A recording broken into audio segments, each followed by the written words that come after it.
Buenas noches a todos y bienvenidos a esta nueva actividad del ciclo El malestar en la cultura, que como los que nos vienen siguiendo saben que venimos convocando hace varios años, invitando a distintos actores de la sociedad que nos pueden dar cuenta de lo que sucede en este momento. En este momento pensamos que a partir de hechos de público conocimiento, hablar de la salud mental y de la ley de la salud mental, invitando a los participantes de hoy, nos iba a poder enriquecer. Bueno, les cuento un poco, digamos, los miembros, los integrantes de la comisión que formamos el malestar en la cultura. Somos Alicia Levín, Natán Sonis, Pablo Slemenson, Miguel Toyo, Silvina Ferreira dos Santos, Silvia Schlafman, Lucila de la Serna, Aníbal Repeto, y quien les habla, Adriana Cabún. Hemos invitado para la actividad, y con el fin de intercambiar con ellos, a la doctora Liliana Ehrendorf, psiquiatra, psicoanalista, delegada del Colegio de Psicoanalistas en el Foro de Instituciones de Salud Mental. A la doctora María Graciela Iglesias, secretaria ejecutiva del órgano de Revisión Nacional de Salud Mental, y al licenciado Miguel Toyo, psicólogo, psicoanalista, expresidente de la EAPG y expresidente del Consejo Consultivo Honorario de Salud Mental y Adicciones.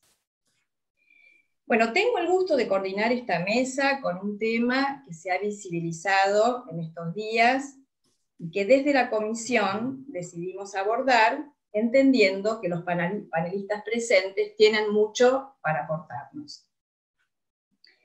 El tema de la ley de salud mental se instaló en la opinión pública, que está siendo dirigida a tomar posición en contra de la ley a partir de la presencia en medios de comunicación de algunos familiares, personas del ámbito artístico y periodistas. Abunda la confusión y el desconocimiento de la ley de salud con la que discuten. Diferente es lo que sucede con los formadores de dicha opinión pública. Algunos de ellos parecen defender intereses que no van en consonancia con lo que dicen defender. Los dos casos, el del joven Pettinato y del cantante Chano Charpentier, que son conocidos públicamente desde hace bastante tiempo, generaron controversias en nuestra comunidad. Sus familiares se presentaron en los medios de comunicación reclamando la imposibilidad de internar a dichos pacientes por un tiempo prolongado, dando a entender que esa podía ser la solución del problema. Responsabilizan a la ley, que según lo que transmiten, les impide la internación involuntaria de los mismos. El padecimiento de estos pacientes y de otros menos conocidos públicamente no comenzó con la crisis aguda, sino que sabemos es de larga data. La difusión dio lugar a la aparición en los diferentes medios de profesionales, comunicadores que se explayaron ampliamente sobre el tema. Los que nos hemos interiorizado en la ley de salud mental sabemos que la propuesta de la legislación, una ley de derechos y de avanzada, con reconocimiento internacional, trabajada por mucho tiempo antes y por muchos profesionales, sabemos que esta ley no está del todo implementada, como corresponde. Entonces, el problema no radica en el texto de la ley, ni en los derechos que defiende, sino en una inversión en salud mental, bueno, con la incorporación de los operadores adecuados para ello.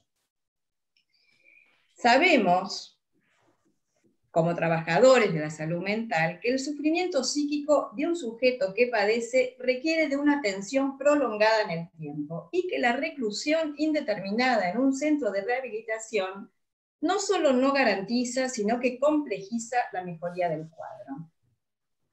Es fundamental la tarea sostenida para atenuar dicho padecimiento, y en esa labor los psicoanalistas contamos con un bagaje en la comprensión y tratamiento de dicho malestar, que aún no pudo ser superada. Los tratamientos neurobiológicos y las internaciones pueden ser muy útiles en un momento agudo, con el fin de acompañar el seguimiento, pero sabemos que la cura sintomática es un paliativo que no se sostiene a lo largo del tiempo. Bueno, vamos a escuchar a los especialistas que nos van a poder explicar un poco más sobre el tema, y la idea es que después podamos abrir un intercambio con la gente del público y, bueno, y los panelistas entre ellos. Les doy la palabra. Va a empezar primero el licenciado Miguel Pollo. Bueno, buenas noches a todos, todas, todes. La verdad que me alegro mucho que podamos trabajar interactivamente con todos los participantes de esta noche, esta temática que sin duda nos interpela como psicoanalistas y como profesionales de la salud mental. Hay, por lo que veo, mucha gente amiga tanto de la casa como de otros ámbitos con los que compartimos lo que se podría decir una militancia por la salud mental, por la ansiada transformación. Suscribo la introducción de Adriana, realmente está en el tapete, y eso tiene un lado positivo y otro negativo. El negativo es que hay mucha confusión en la opinión pública, fogoneada por medios tendenciosamente. El positivo es, bueno, que se instala en la agenda, ¿no? El tema de la ley. Yo quiero decir, en principio menciono, voy a abocarme a la cuestión que tiene que ver con los derechos a la salud mental, porque me parece central en la discusión y en las discusiones que se están dando en torno a la ley. Además, la cuestión de derechos es una cuestión central en estos momentos para nuestra sociedad, más allá del derecho a la salud mental. Y creo que en cierta medida los ataques a la ley, dirigidos específicamente a los derechos a la salud mental, son parte de las embestidas contra todos los avances en el orden de los derechos humanos que se han conquistado. Empiezo con un epígrafe que corresponde a Hannah Arendt, que dice: el totalitarismo busca no la dominación despótica sobre los hombres, sino un sistema en que los hombres sean superfluos. La ley nacional tiene una arquitectura compleja, o sea, comprende en su armado diversas fuentes discursivas y antecedentes históricos, en los que podemos ubicar claramente el psicoanálisis, sus teorías y prácticas. Quiero aclarar que cuando decimos complejo, voy a tomar algo que corresponde a un extraordinario epistemólogo argentino, muy recordado, Rolando García, que decía que un sistema complejo es un sistema compuesto por elementos que naturalmente pertenecen al dominio de distintas disciplinas. Y en tanto elementos que pertenecen a un sistema determinado interactúan entre sí y requiere que todo abordaje de las problemáticas de ese sistema se encaren en términos interdisciplinarios. Y él decía, complejo no es complicado. Complicado puede ser una galleta, una maraña que se armó en el reel de pesca, digamos, ¿no? O en el hilo del barrilete. Eso puede ser complicado, pero complejo es esto, es una interacción de factores. Desde los debates previos a la sanción, la ley y esos debates tuvieron el gran valor de ubicar el eje de la discusión en torno a lo que se llama el paradigma de derechos humanos, a partir de lo que podríamos denominar su vertiente ético-jurídica. La misma participación que no se había dado en años precedentes de organismos de derechos humanos y organizaciones de usuarios lo corroboran. Y además le aportó un sentido genuino a la factura de la ley, a diferencia de lo que muchas veces se cuestiona como un tratamiento al libro cerrado, cosa que es realmente muy erróneo plantearlo en esos términos. Además es de hacer notar que siendo una ley de derechos humanos y salud mental, pone en el centro al sujeto, lo que nos plantea diferentes reflexiones acerca de cómo lo pensamos y cómo lo posiciona la organización social. Vale decir, la salud mental, sus disciplinas y desarrollos teóricos poco aportan si piensan a un sujeto en abstracto, fuera del marco de las relaciones sociales actuales y de lo que es la efectiva consideración de todos sus derechos por parte del Estado. Además, obsérvese que no es una ley de internación o de enfermedad mental como la precedente 22914, ni tampoco es una ley por patologías, como el caso de la ley de trastornos del espectro autista o la del déficit específico de aprendizaje.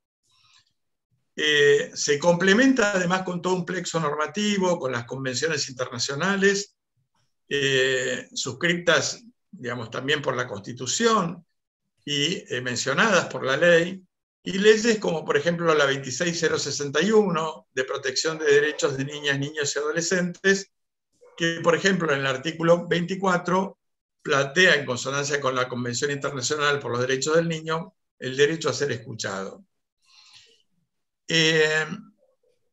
Entonces hablamos de una serie de derechos, una serie de aspectos del sujeto que la sociedad debería pensar y las disciplinas tendríamos que pensar y hacer aportes para ver cómo se logra una efectiva concreción.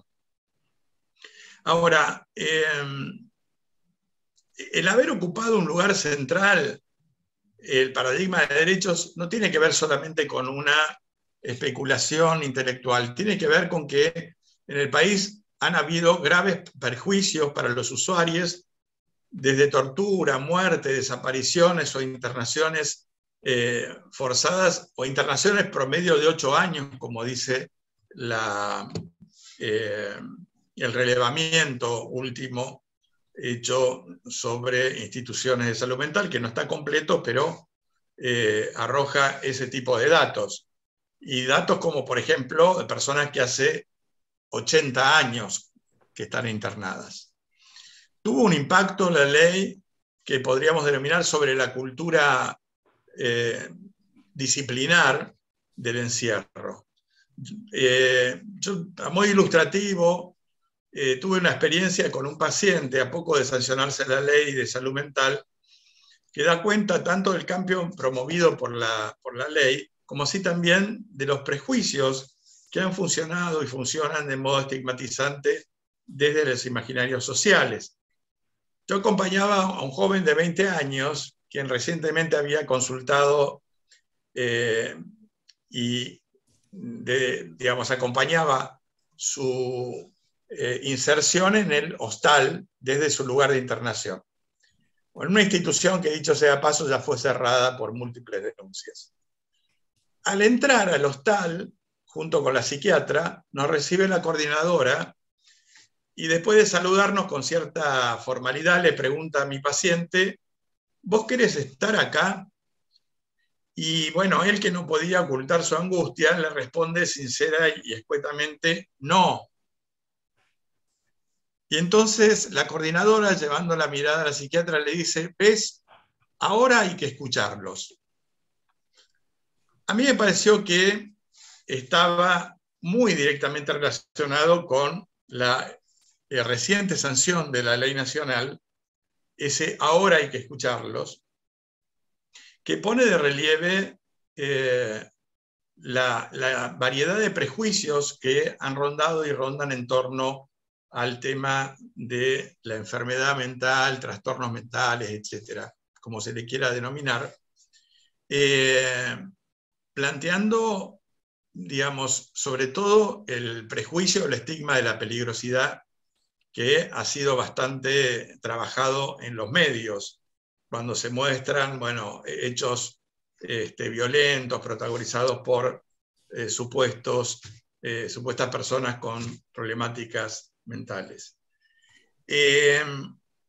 Ya Galende decía que los psiquiatras no fueron los responsables de la creación del manicomio. La sociedad de la modernidad fue quien recurrió a ellos por la necesidad de recluir, concentrar, regular y controlar a los diferentes, logrando establecer así un exterior libre de ellos, entre comillas, limpio y razonable. Entonces, tenemos que pensar, cuando hablamos de la implementación de la ley y cuando hablamos o discutimos en estos espacios que se abren en los medios de comunicación, la necesidad de un cambio cultural. Las campañas de divulgación en contra de la ley expone incluso a familiares en los medios a pedir por la internación de las personas sin saber que el decurso de los pacientes que entran a la internación bajo la lógica del encierro no abriga ninguna esperanza de recuperación y de reinserción social.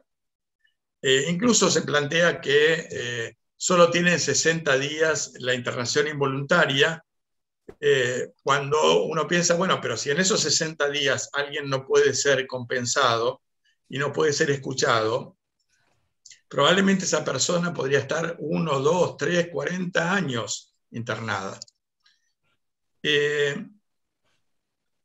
Frecuentemente además ocurre que la experiencia, la circunstancia de la internación es un punto límite en la vida de un sujeto.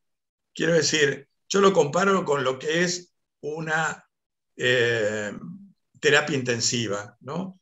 Donde el margen de maniobra que tiene un profesional es escaso y donde muchos dispositivos previos han fracasado y instituciones por las que han pasado esos sujetos han tenido un cierto nivel de responsabilidad desde las infancias. Entonces, tampoco es posible pensar el tema de la internación acotándolo al momento de la internación, si bien es necesario pensar los procedimientos y las técnicas, pero hay que pensar en algo mucho más amplio, teniendo en cuenta lo histórico-social y la historia del paciente. No quiero extenderme demasiado, quiero decir que el paradigma que la ley nos propone nos lleva a repensar el derecho a la salud mental o lo que son los derechos a la salud mental.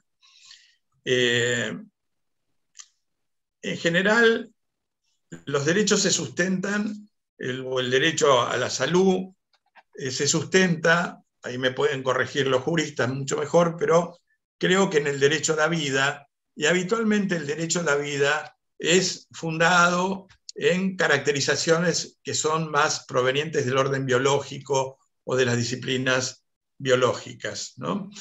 Y esto dejaría, en todo caso, a la vida en lo que Agamben llama la nuda vida, es decir, una vida desprovista de sus características políticas, de sus características de ciudadano, y que solo le vale el vivir, no el bien vivir. Ahora, si avanzamos en lo que son los derechos a la salud mental, nosotros podríamos considerar una serie de derechos muy articulables con nuestras disciplinas, como por ejemplo, decíamos, el derecho a ser escuchado, el derecho a la intimidad, que bien ha trabajado el Colegio de Psicoanalistas, el derecho a la identidad, a la genealogía y a la historia, una cuestión central para los organismos de derechos humanos, el derecho a la vincularidad, a la sociabilidad, a la inclusión en instituciones y organizaciones sociales, bueno, el derecho al acceso al capital social y cultural, y el derecho a la singularidad que está establecido, y siempre lo voy a mencionar, por la Constitución de 1996 de la Ciudad de Buenos Aires, que lo menciona explícitamente. Y nosotros tenemos que trabajar mucho más a qué nos referimos con el derecho a la singularidad. Para ir cerrando, porque quiero ser breve en función de las exposiciones y que podamos intercambiar, quiero mencionar 4 dimensiones que trabaja el psiquiatra Paulo Amarante, uno de los puntales, uno de los baluartes de la reforma en salud mental de Brasil, que son la dimensión epistémica, o teórico-conceptual, la técnico-asistencial, la jurídico-política y la sociocultural. ¿Sí? Son 4 dimensiones sobre las cuales cabalga la efectiva concreción de los derechos a la salud mental. En lo que hace a las primeras 3 dimensiones, es decir, la teórica, la técnico-asistencial y la jurídico-política, encontramos disputas en las que se advierten sectores en defensa de intereses corporativos que le achacan a la ley problemas como si estos no hubiesen sucedido previamente y de muy peor manera. Hasta donde advierto en los argumentos se defiende un tipo de salud mental más dominada por una disciplina, la médica, por un enfoque reduccionista neurobiológico, una concepción, por tanto, organicista de los problemas de salud mental y una institución emblema que es el monovalente.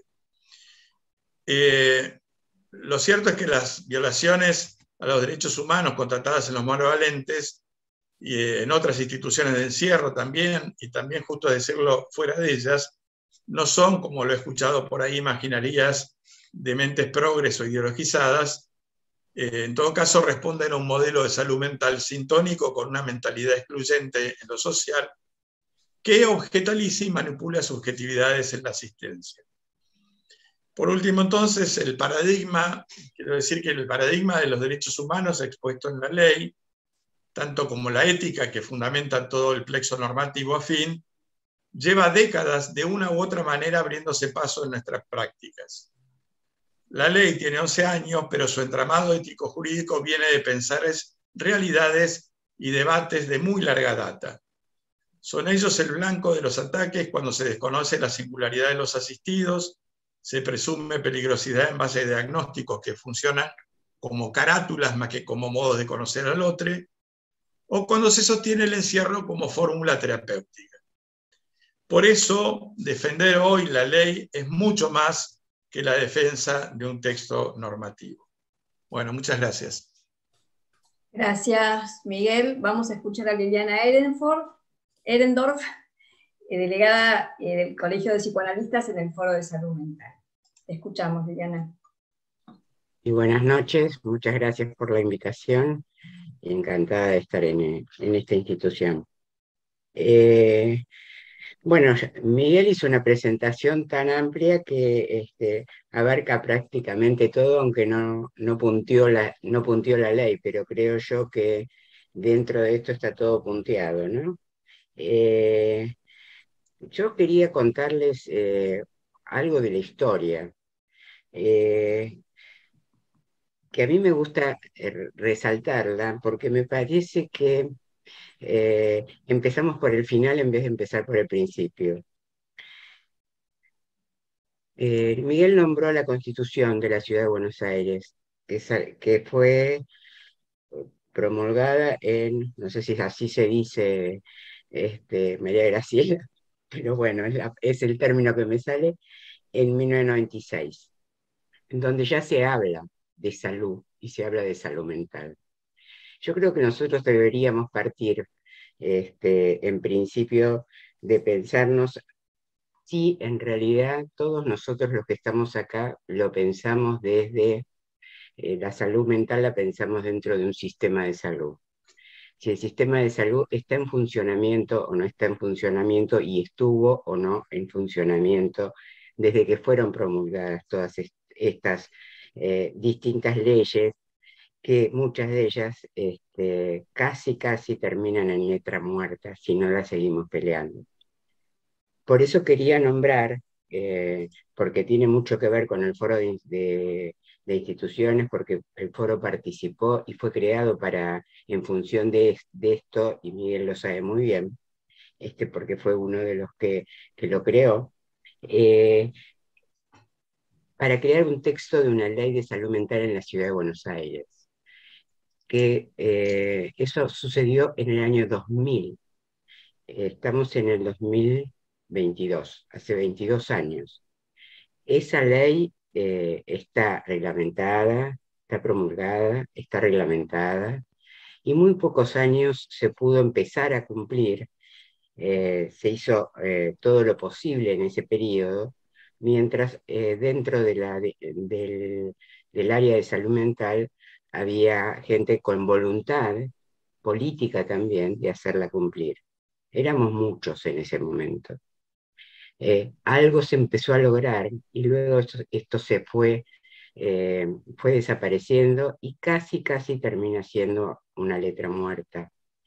Entonces me parece muy importante esta actividad de hoy acá y que estas actividades sigan produciéndose, porque uno de los lugares que a mí me preocupan y mucho es el lugar en donde nosotros, lo hablábamos en la previa, ¿no? Nosotros nos formamos y formamos gente.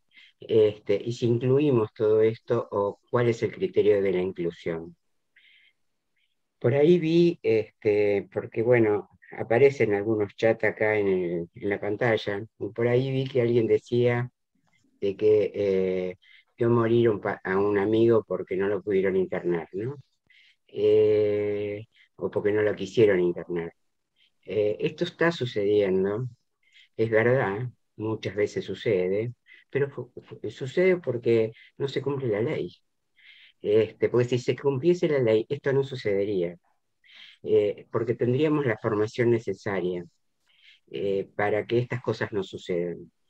Esto es algo que venimos pensándolo de muchos de nosotros, y una de las cosas que a mí me parece muy importante, que de alguna manera al pasar Miguel lo nombró, pero yo quiero detallarlo un poco más, que tiene que ver con las incumbencias profesionales y lo que significa la interdisciplina.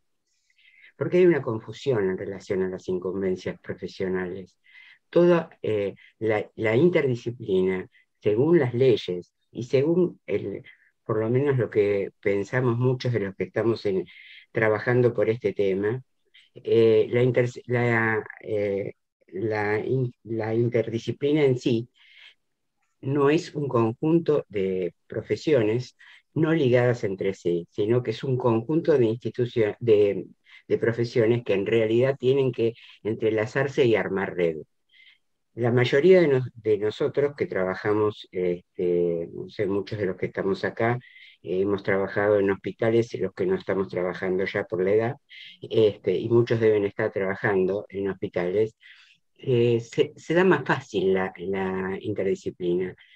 A veces, si hay, a ver, voluntad de poderla ejercer realmente. Junto con la interdisciplina, interviene, creo yo, la intersectorialidad. Entonces, una de las cosas que a mí me parece que es sumamente importante, yo lo quería nombrar acá, porque no me quiero extender demasiado, es la necesidad para realmente una aplicación de una salud mental efectiva, es la conjunción de distintos sectores que tienen que ver no solo con la salud, no solo con la justicia, porque estas son las dos áreas que más claramente se ven, sino que tienen que ver con las distintas áreas: el área de trabajo, el área de la cultura, el área de los padecientes, aunque se autodenominan usuarios. Yo creo que todos somos usuarios de la salud mental, ¿no? Pero bueno, ese es otro tema a discutirlo. Junto con esto, a mí me parece que es muy importante entonces que de alguna manera se consoliden estas instancias que en realidad eh, fueron en algún momento, que fue cuando se creó esta ley, fueron impulsadas a partir de un equipo interministerial, y resulta que luego se disolvió en los 4 años anteriores.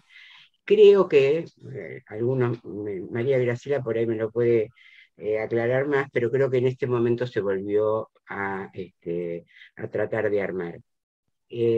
Esto me parece que es sumamente importante, porque si no, no podemos lograr crear nuevas instancias como se fueron creando espontáneamente, porque los profesionales quisieron, porque lo decidieron los profesionales, como sucedió en algunos de los hospitales psiquiátricos, estos que este, mm, quisiéramos que se consoliden de una manera diferente, y no esto que está sucediendo con cosas aberrantes que a veces vemos.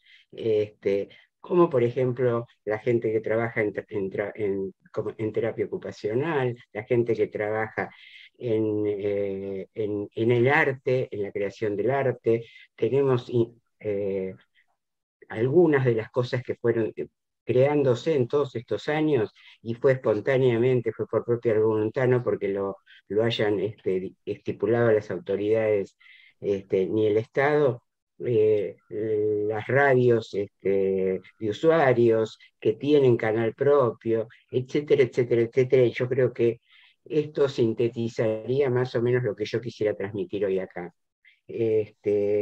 Por ahí quedan después una serie de cosas, pero bueno, las iremos intercambiando entre nosotros. Muchas gracias. Gracias, Liliana. Bueno, ahora vamos a escuchar a María Graciela Iglesias, que es secretaria ejecutiva del órgano de Revisión Nacional de Salud Mental. Escuchamos, María Graciela. Bueno, primero que nada es el agradecimiento responsable por esta invitación. En un momento sumamente comprometido en la tarea y en la vida de todos los que estamos trabajando en relación o pertenecemos al colectivo de salud mental, o como en mi caso, representa a un organismo de tanta incidencia o de tanta importancia como organismo de la ley de salud mental, de la misma manera que el Consejo Consultivo y la CONISMA. Algunas reflexiones en torno por supuesto sin escapar a la situación actual, pero previamente para poder tener un análisis de por qué, ¿no? de los por qué se pone en la ley lo que las estructuras no han podido modificar, lo que las propias profesiones no han podido cambiar en las prácticas, donde hemos recibido el reclamo internacional en cuanto a la necesidad imperiosa de capacitación a los operadores, tanto sanitarios como jurídicos, como intersectoriales, en relación a un cambio de mirada, de atención, y para eso es necesario un cambio estructural en el sistema. Se pone en la ley lo que los sistemas no generan. Hay mucho discurso, hay un discurso teórico, pero que en el campo y en el territorio no se visualiza, entonces se defenestra, se ensucia una ley que lo que hace es realzar la dignidad de las personas. Y acá se refiere a eso, ¿no? A la dignidad, una cuestión muy valedera e importante que tiene la ley, es que representa un cambio de paradigma. Es muy fácil hablar de derechos humanos y hablar de derechos sin tener demasiado claro la noción de lo que el derecho es, o la armonización de lo que el derecho lleva en la práctica de todos los días, en la vida de todos los días, en el sufrimiento, en las concepciones, en la adquisición de accesibilidad, en la eliminación de barreras, en los ajustes razonables que son necesarios hacer, y que hay resistencias porque todavía hay una construcción que tiene que ver con los poderes, digo, no únicamente el poder del Estado, sino el poder profesional, el poder del saber, el poder del lugar, el poder, digamos, hay distintos poderes que se juntan y que entonces se levantan como barreras sumamente fuertes, y que se coloca en un reduccionismo que tiene que ver con pensar exclusivamente. Yo cuando escucho la palabra medio camino, digo, uy, le digo lo que implica, lo que hay detrás de todo eso en cuanto a pensamiento. Digamos, esto es un cambio cultural. Esto es un cambio que tiene que ver con la transformación de los sistemas, que tiene que ver con la caída de estructuras que hasta ahora se han sostenido, que por un lado incluso se ha avalado y se legitima la ley, y por otro lado se abraza lo mismo que se quiere modificar.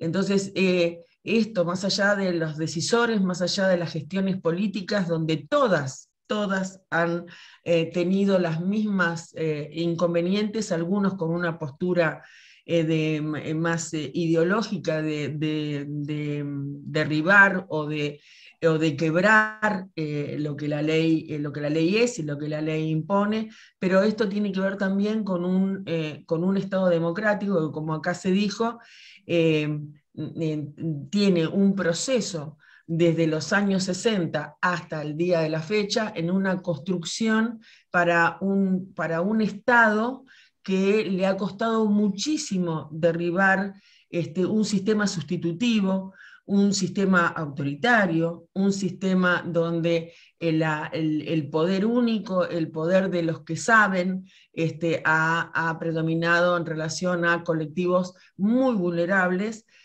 donde la pobreza además, y la pobreza que nuestra región tiene, no hablo únicamente de Argentina, sino toda la región, atraviesa y acrecienta como un agravamiento y un determinante más de la salud, en relación a la atención. Hay una forma de mirar y de ver que tiene que ver con lo que es una construcción de lo que el derecho es. Vivimos en un Estado, en una forma donde se ha aceptado que haya regulación, y esa regulación es la construcción de un derecho que va adjudicando un orden de repartos, y este orden de repartos ha ido evolucionando y tiene distintos paradigmas en el que nos encontramos actualmente, que es el respeto por la centralidad de la persona, como acá se ha dicho, pero esa centralidad solo se va a respetar si hay un efectivo sistema de atención. Esto que se pretende ensuciar a las leyes, o decir que las leyes son hermosas pero no existen, o que no sirven para nada, esto es lo más cercano a un orden que hemos querido tener memoria para que no se reproduzcan, para olvidar, que están ligados a sistemas no transversales, no democráticos, y que lo que sí es cierto es que hay que reclamar de manera conjunta en cualquier sector en el que uno transite o en el que uno esté, sea el lugar de protagonista, sea en el lugar de protagonista familiar, sea el lugar de los profesionales, trabajadores, de aquellos que tenemos mayor o menor responsabilidad en incidencias o en decisiones, es en la construcción de un orden más elevado, de un orden mucho más humanista, que no tenga esta visión de la consecuencia. Estamos mirando las consecuencias y no estamos mirando el antecedente, no estamos mirando el proceso. Antes de que una persona tenga una crisis, ha pasado por un montón de señales y por un montón de situaciones y por una cantidad de manifestaciones que tienen que ser tenidas en cuenta en una red de cuidados continuos, que es lo que propone la ley.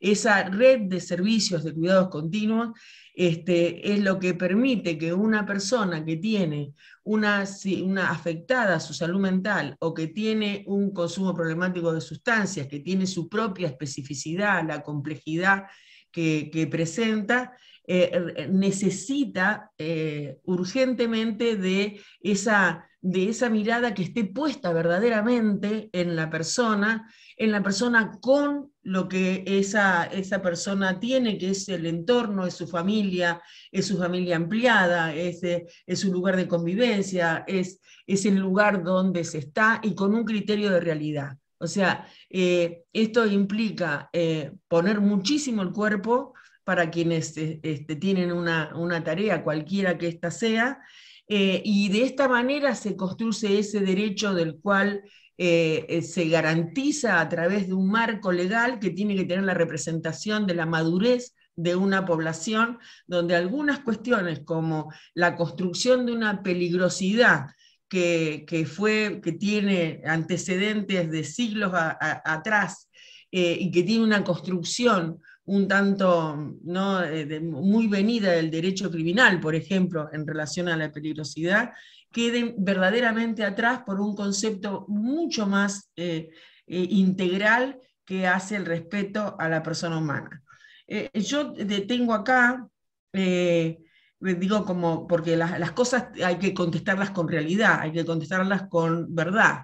Dentro de todos los monitoreos que el órgano de revisión realiza, están los informes de gestión que están publicados en la página del Ministerio Público de la Defensa, la Secretaría Ejecutiva del órgano de revisión, y ahí damos cuenta de todo aquello. Si es lo que se defiende, me parece que hay algo, hay una brecha ahí que no se condice con la realidad ni con el derecho, porque si lo que se pretende es que las personas no tengan una accesibilidad a una atención digna, a una atención continua, a una atención que además genere una oferta prestacional comunitaria que implica salud, trabajo, cultura, el derecho a ser parte de una familia y a todo lo que cualquier otra persona podamos tener el deseo, entonces estamos hablando de otra cosa. Una situación es una herramienta terapéutica como una internación que está prevista por la ley, que la ley en ningún momento, es más, en algunos colectivos se cuestiona porque Argentina ha reglamentado la internación forzada, así lo llaman, que es la internación involuntaria. Y hacia adentro están diciendo, o hay este rumor malintencionado, de afirmar que la ley no permite una internación y que se requiere exclusivamente de la voluntad de la persona. Entonces, frente a esto, lo que tienen que hay que reclamar es una efectiva implementación para que la visibilización de estos dispositivos que yo traigo acá, traje un resumen de los dispositivos creados en todo el país, así como lo que nadie puede negar la palabra de los protagonistas. Y la Red Federal de Usuarios, acá me han acercado su documento, donde están todas las organizaciones que responden a una inclusión comunitaria posterior a un episodio de internación, con trabajo, con emprendimientos, con situaciones muy gravosas para depender de un subsidio, de un programa, de un vuelta a casa, de un sumar, de todos los programas asistenciales que existen para poder generar una vida en una afuera. Hay 55 cooperativas de personas que han estado antes institucionalizadas. Hay más de 300 organizaciones de la sociedad civil que están dispuestas a lo largo y a lo ancho del país y que van de la mano y que defienden y son parte de esta ley.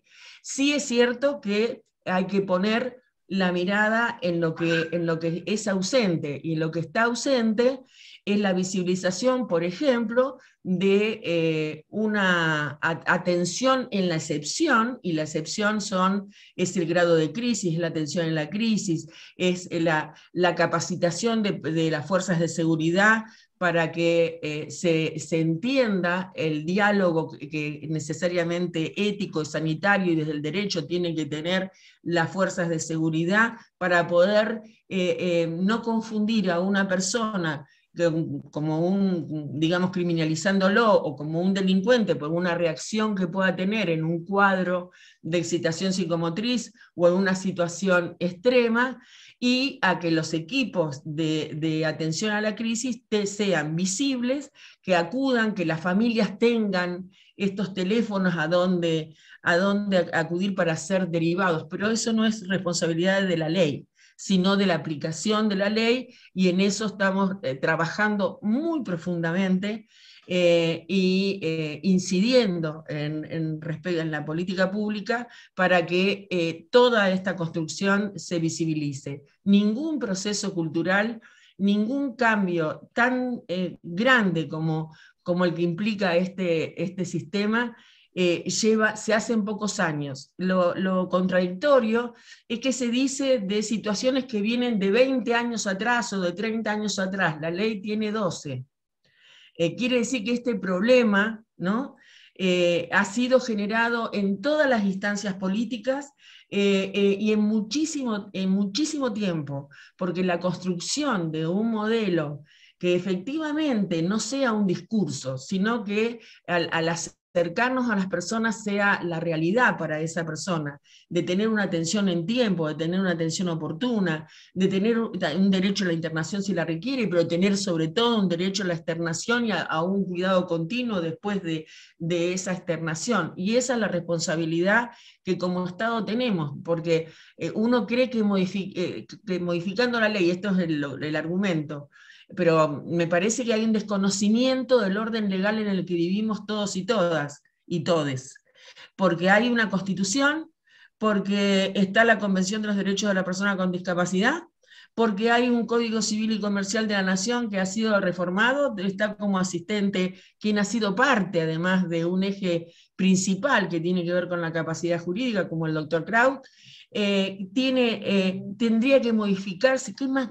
Habría que modificar, digamos, todo un orden que para volver a 100 años atrás y de todas maneras pensar cuál es la respuesta. ¿La respuesta es la atención o la respuesta es la institucionalización? Y si es así, vamos a institucionalizar a todos los colectivos, niñas, adolescentes, que pasan por un recorrido de institucionalización en hogares, luego de cursar internaciones, que hay que trabajar muchísimo y profundizar muchísimo, y tenemos una normativa extraordinaria respecto de esto, y no hay alarmas. No hay alarmas de tantas personas anónimas que día a día, que hay muertos, que hemos contado muertos, hemos comunicado las muertes, pero no cobran estado mediático. No tienen la visibilización que mediáticamente pueden tener otras situaciones. Entonces, cuando uno refiere y afirma algo, tiene que conocer en profundidad qué es lo que sucede en otros espacios y sobre todo en los espacios de institucionalización. Cuando hemos recorrido comunidades terapéuticas, se han clausurado comunidades terapéuticas, el Consejo Consultivo sabe muy bien, porque es quien nos ha hecho llegar a nosotros en una denuncia, personas a punta de revólver obligando a la atención a otras personas en una comunidad terapéutica. Muertes que se produjeron, madres que han clamado y han gritado por la muerte de sus hijos en comunidades terapéuticas. Eso también forma parte de esta historia, de una historia que no está mediatizada en este sentido, y entonces creo que la seriedad, el criterio, la proporcionalidad, el efectivo conocimiento y el ser muy concretos al momento de las definiciones es lo que nos va a construir como país, como nación y sobre todo como Estado. Bueno, dejo para las preguntas que pudieran existir. Bueno, muchas gracias, María Graciela. Parece que se dedujera que lo que piden los detractores de la ley es lo mismo que la ley plantea, ¿no? O sea, hay algo que evidentemente en la implementación, y esto empiezo yo con la primera pregunta, ahora vamos a hacer el resto. Por lo que tengo entendido, hace poco el Ministerio de Justicia y de Salud han firmado una resolución para poner en marcha la implementación de la ley. No sé si esto es así, bueno, ustedes nos van a decir. Y bueno, introduzco esta pregunta y hago algunas otras que vienen del público también para que, bueno, demos comienzo al intercambio, ¿sí? No sé si algún compañero de mesa quiere hablar, si no voy a responder en lo que cabe por el órgano de revisión. Dale. Efectivamente es así, el órgano de revisión interviene en todas las actividades importantes de implementación que el Ejecutivo hace, porque tiene esa función, tienen que poder supervisar los proyectos que se han anunciado en las distintas provincias. De hecho, vengo de Catamarca hace muy pocos días, donde hay todo un proceso de implementación de dispositivos y donde están trabajando respecto de esto. Hemos sido parte del COFESAMA, que es la reunión de todas las provincias con los directores o directoras o secretarias o secretarios de salud mental.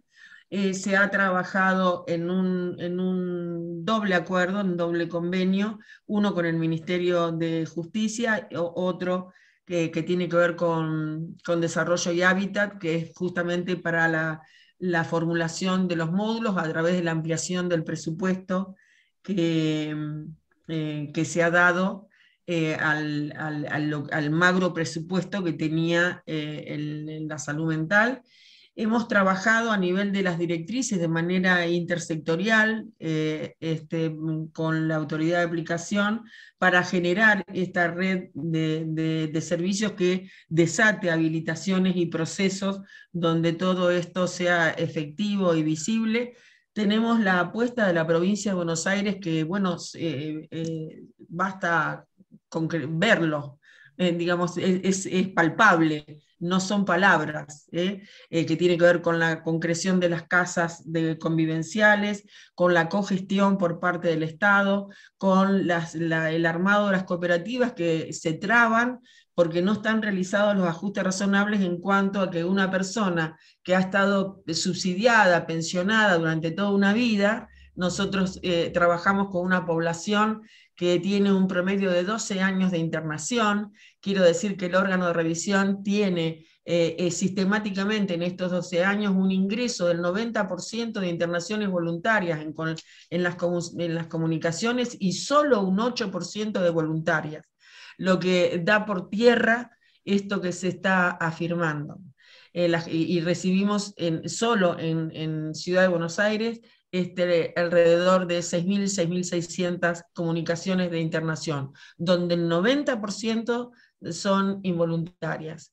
Entonces todo este trabajo que se está haciendo tiene que ver con la remodelación del sistema de atención, que tiene que ver con una modificación en el PMO en el ámbito privado, porque no se pueden seguir obligando a que los dispositivos de atención tengan una situación no reconocida frente a la cobertura. Entonces, mal se puede transformar un lugar que no tiene reconocimiento de una prestación comunitaria.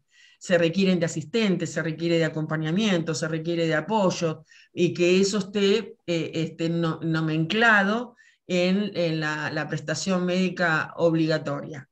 Eso digo, entre tantas otras cuestiones que se van llevando en este momento de manera concreta. Se venía llevando de antes también, con todas las dificultades y con el muy bajo presupuesto, y tenemos ahora la oportunidad de supervisar una situación que reclamamos que sea visible en cada una de las distintas etapas que se está llevando adelante. Bueno, muchas gracias, María Graciela. Voy a transmitir un comentario de Sonia Uri, que tal vez podamos, digamos, ayudarla. Ella comenta que vio morir a un amigo por no poder internarlo, que ve chicos en situación de calle, digamos, que no pueden ser tratados, que, bueno, dice que vive en La Matanza, lo digo porque lo leí por ahí recién, y que no se ha puesto un peso, bueno, digamos, por ahí podemos no sé, ayudarla. Y sigo con algún otro comentario de Mirta Elvira, que plantea que hay que diferenciar la ley con la implementación. Bueno, algo de eso se dijo.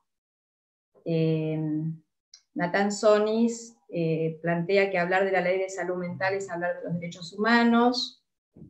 Adriana Zanón dice que estamos ante un cambio de paradigma. Gracias a los disertantes, quienes conocen el sufrimiento subjetivo y colectivo desde adentro de los manicomios. Tiene 30 años como trabajadora monovalente, en un hospital monovalente. Bueno, Mirta Elvira dice que la gente se muere mucho más en los manicomios y en las comunidades terapéuticas. Bueno, no sé si quieren comentar algo. relación a alguno de estos comentarios, preguntas. Tenemos quien agradece, Lucrecia Facioli, agradece el espacio esclarecedor, y bueno, y por ahí otras digamos, que ven otra realidad, ¿no? Así que por ahí sería bueno por ahí aclararlo, ¿no? Me parece que hay por lo menos gente que puede aportar mucho, como Alfredo Kraut, que quiere intervenir, y sería realmente importante escucharlo. Sí. Y creo que está Tatiana Moreno, que es presidenta del Consejo Consultivo Honorario de Salud Mental. Me parece que debe estar por ahí también, la vi ingresar.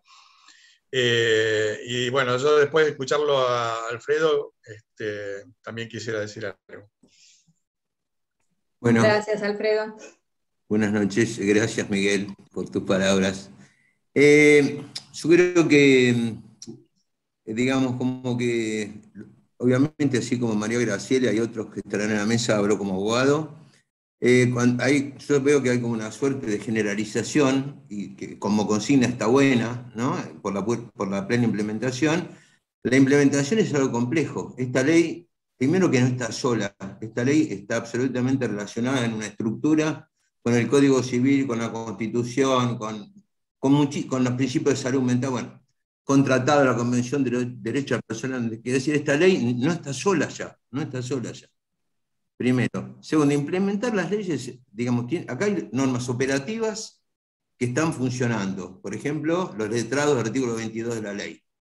Los plazos que fija la ley para comunicarle al juez y al órgano que una persona esté internada contra su voluntad. 10 horas. Y así, hay normas procesales, y otras que son programáticas, claramente programáticas, que dependen de políticas públicas. Nosotros no podemos pretender que habiendo 12.000 personas censadas, como decía María Graciela, que son muchas más porque no se censaron las llamadas comunidades terapéuticas, decir que con un promedio de 8 años de internación, eso es impensable.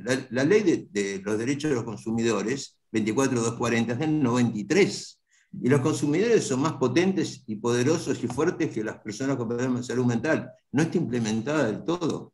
Las leyes del ambiente, podemos pensar que el riachuelo se va a sanear en una semana, van a llevar décadas. Esta ley también va a llevar décadas, muchas décadas, porque reasignar recursos, si el 2,7 del presupuesto es lo que hay en Salpa, no sé, ahora hubo otra suma y demás, es decir, estamos muy lejos, más allá de lo de la provincia de Buenos Aires. Entonces yo creo que, para no sentir este peso tan terrible, digo, sí, hay muchas partes de la ley que sí se cumplen. El balance es más que positivo. ¿Qué pasa lo que dice la compañera? Y sí, es cierto, es cierto. La ley esta, también se discute mucho si una ley de salud mental puede hacer una reforma. Algunos, como en Italia, fue el final del proceso de reforma. La ley 180 fue el final.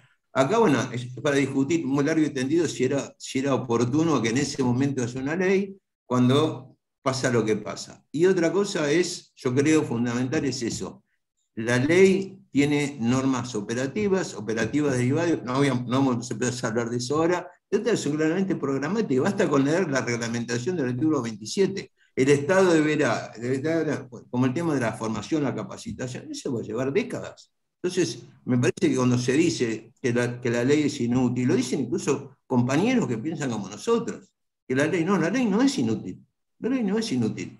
Va a llevar mucho tiempo, hace falta muchísimo dinero, y cambiar. Hay un tema cultural, Basta con ver ese video, votemos. La gente resiste eso. Entonces, digo, yo tengo una mirada mucho más piadosa, y por suerte, digo, de este arsenal normativo que no vamos a nombrar, es muy, muy importante.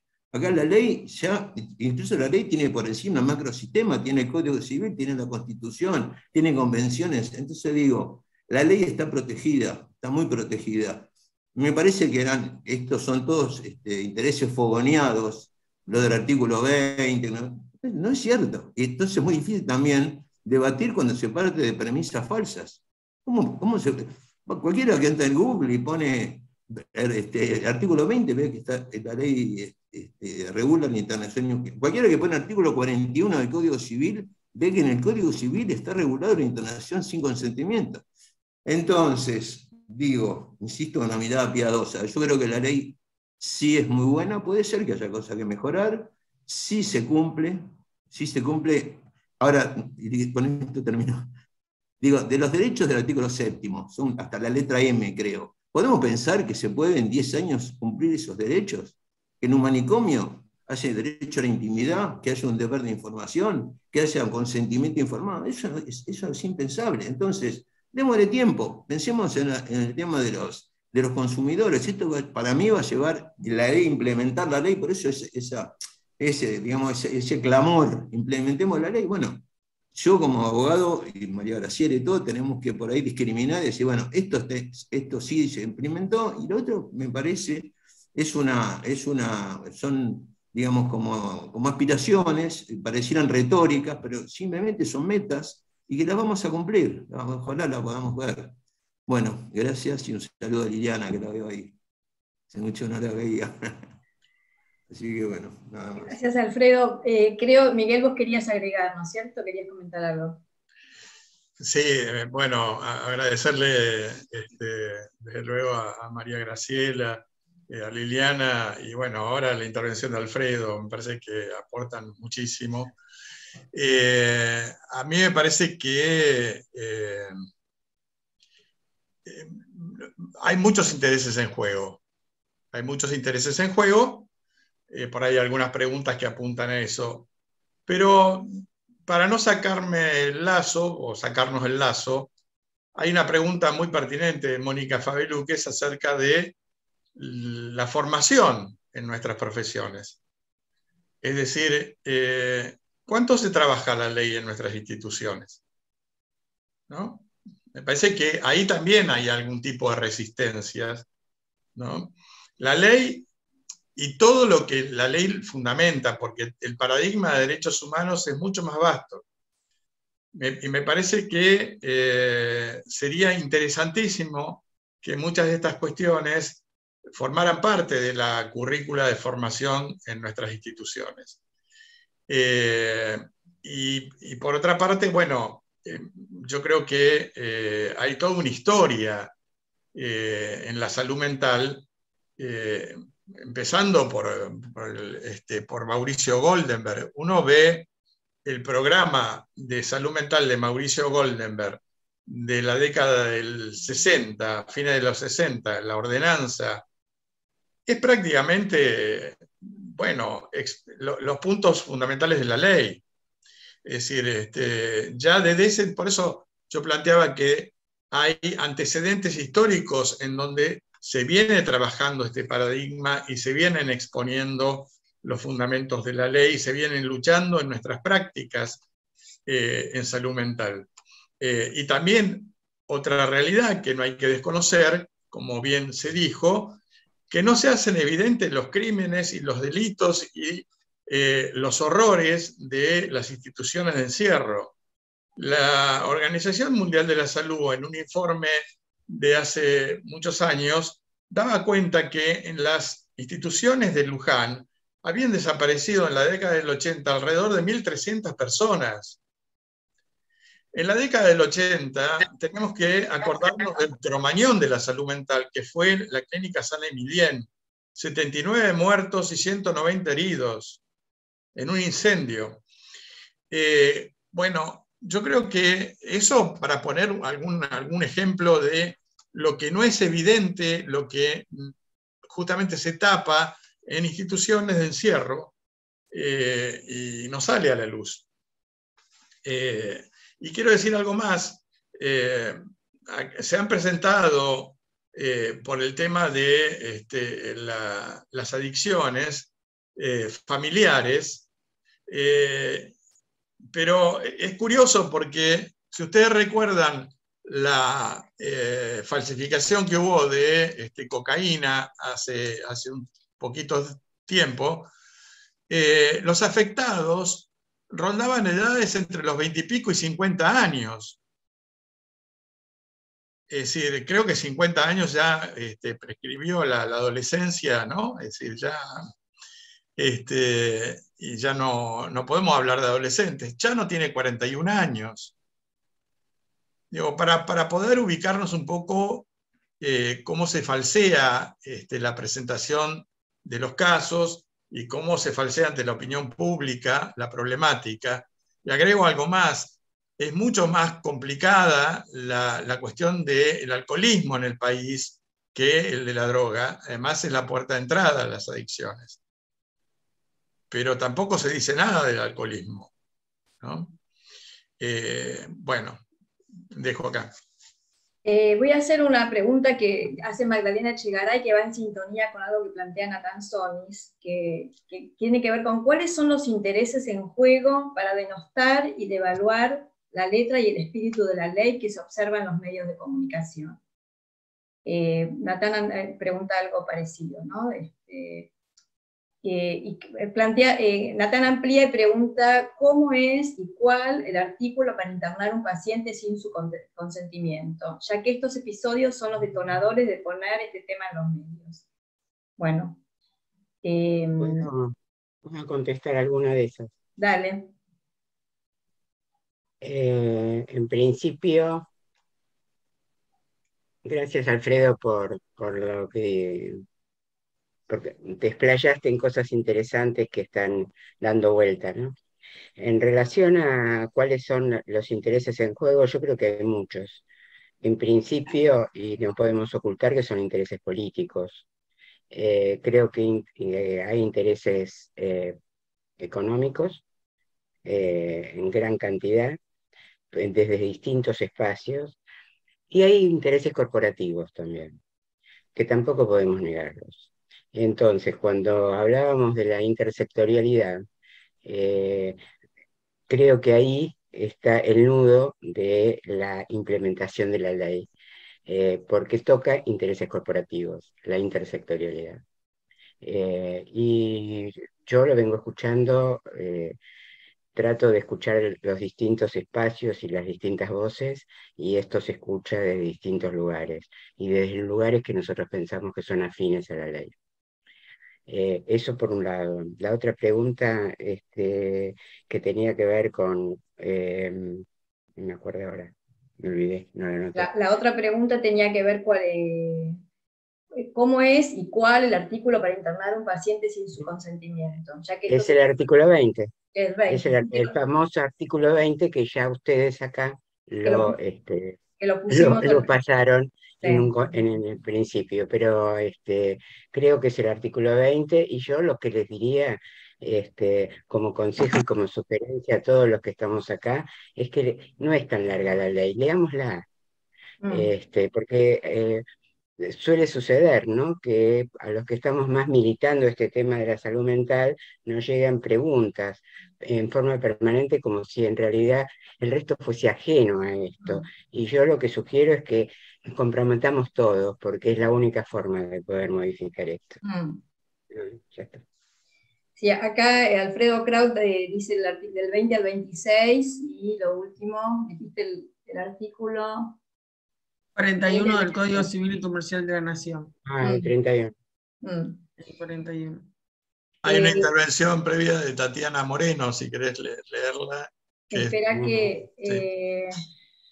que se me han mezclado un poco las preguntas. Había una... después la busco, Miguel. Laura Lara pregunta a todos: en Río Negro tenemos la ley 22.440, con lo cual al no estar reglamentada es muy difícil para los profesionales y familiares de quienes padecen sufrimiento mental asistir. ¿Qué opinan de la ley de padecimiento mental de Río Negro? Si es que pueden contestar. Y de Tatiana Moreno coincide en que la ley es un marco para la práctica en salud mental que efectivamente se cumple en muchos aspectos. Trabaja en salud pública en la provincia de Santa Fe, y por supuesto aún falta la plena implementación. Respecto a la 2440, que se mantuvo el número justamente por lo señera que ha sido y por antecedente directo hacia la ley de salud mental, tengo entendido que está reglamentada. la ley está reglamentada. Y de todas maneras los principios operativos que tiene la ley la hace perfectamente aplicable. Y te quiero dejar constancia de algo, porque bueno, el órgano de revisión tiene que replicar el organismo en todo el ámbito nacional, que hay una cuestión bastante paradojal, no paradojal, sino significativa, que tiene que ver con el modelo. Y es que independientemente de qué complejidades hay en todo el país, porque esto es una situación compleja, porque involucra todo esto de lo que acá se ha hablado, pero lo que sí es cierto es que desde el paralelo 42, como siempre decimos, hasta Tierra del Fuego, hay una construcción que es mucho más permeable, posible, accesible al cumplimiento de la ley, y es por el efecto que han tenido primeramente la ley 2440, que fue con todos los antecedentes que hacen a los principios de lo que es la atención en salud mental comunitaria y el respeto a los derechos, y la ley de Chubut, más tarde la ley de Neuquén, y así podemos ir mencionando las restantes provincias que en este momento se han sancionado y todavía se están sancionando. Está por salir ahora la adhesión de Salta y la creación del órgano de revisión de Salta. Ha sucedido el año pasado, hace 2 años, con Catamarca, con La Rioja. Quiero decir, independientemente de estas discusiones y de estos avances o intentos de avances, lo cierto es que el país camina hacia otro modelo, como el mundo camina hacia otro modelo que ya está instalado. Entonces estas son cuestiones que, como decía recién Alfredo, tenemos que también aceptar, forman parte del cambio. Esto ha sucedido en todas las cuestiones de cambios tan profundos, pero es bueno que el que pueda mirar, mire que la ley argentina ha sido la referente y espejo de la sanción de las leyes de salud mental del resto de los países de la región. Tenemos la del 2018 de Uruguay, la del 2019 de Perú, la reciente ley sancionada en Chile, en este momento la ley de salud mental en México. Y esto no es casual. Y tampoco es casual que nuestro país esté construyendo esto, independientemente de todos los cuestionamientos que se pueda hacer, justamente por tener un ordenamiento, una garantía que es inquebrantable. O sea, es muy difícil que estos pilares puedan ser derribados.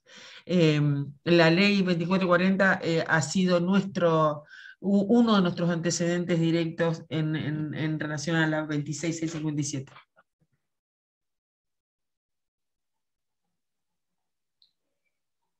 Bueno,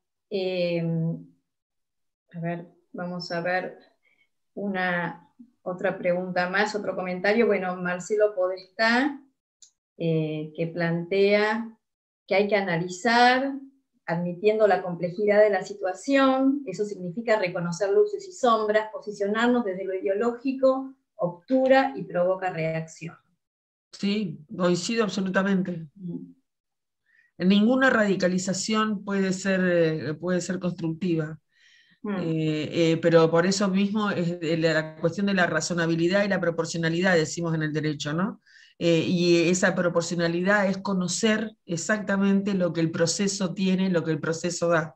Si yo invito a que se lean los informes de los monitoreos que se realizan. Yo quiero agregar algo con respecto a algo que escuché ayer en una intervención supuestamente en defensa de la ley, donde se decía que no se habían escuchado a los actores sociales en todos estos años en salud mental.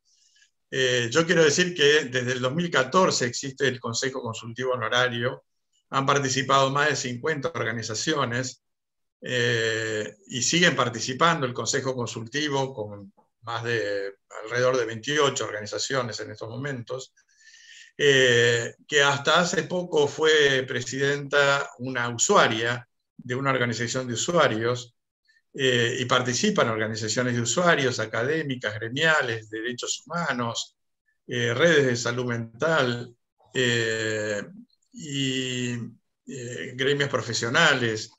Entonces, digo, me parece que esto es parte de, como decía Alfredo, los organismos, las instancias que se crean a partir de la ley, de alguna manera van implementando algo, porque todos esos actores sociales llevan esa manera ese intercambio a sus lugares de prácticas.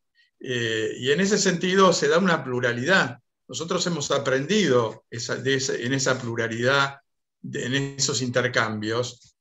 Suscribo lo que decía María Graciela, es decir, hay un dinamismo que no permite aferrarnos a lo dogmático o a ciertas ideas preconcebidas, y está permanente interpelándonos desde la realidad. Con lo cual, eso de alguna manera es en los hechos la implementación de la ley, a fuerza en ese caso de la inclusión de las organizaciones sociales, que en algunos momentos, particularmente en el gobierno anterior, no tuvieron la apoyatura estatal necesaria, no así en estos gobiernos. Bueno, le digo algunos comentarios más. Mónica Fabeluques dice que hemos incluido a partir de... ¿Cómo? Bueno, que hemos incluido este año una materia de psicoanálisis y salud mental en la maestría de especialización en la Escuela de Psicoterapia, que también nos obliga, además de esto que estamos conversando, a todos, que todos vayamos a leer la ley y la reglamentación, ¿no es cierto? Bueno, Mónica también agrega que la desmanicomialización tan difícil de pronunciar fue inventada por los equipos de salud mental de Río Negro cuando se cerró el manicomio de Alem. Marta Bernstein, del Consejo de Trabajo Social, dice: pensemos que no hace tanto tiempo en el Hospital Borda, plena ciudad de Buenos Aires, murió un paciente despedazado por una jauría de perros, y los que hemos trabajado en instituciones totales sabemos que la violación de los derechos humanos no era una excepción. Mirta Elvira agrega que la desmanicomialización se comenzó en 1984, el psiquiátrico se cerró en 1988 y en el 89 se transformó en Hospital General y la ley se sancionó en 1991. Es un proceso largo de reforma. En Río Negro. En Río Negro, sí, sí. Bueno, y le había hecho, a ver, acá hay, me mandás, Aníbal, a ver, porque acá hay más preguntas, a ver, hay agradecimiento, acá está, a ver. De Amorina Martínez, dice que en el Observatorio de Ciudadanía Cultural de UNDAP también incorporamos temáticas de salud mental ligado a la carrera de gestión cultural como un campo posible de acción. Bueno, probablemente toda esta polémica da lugar a que nos vayamos interiorizando.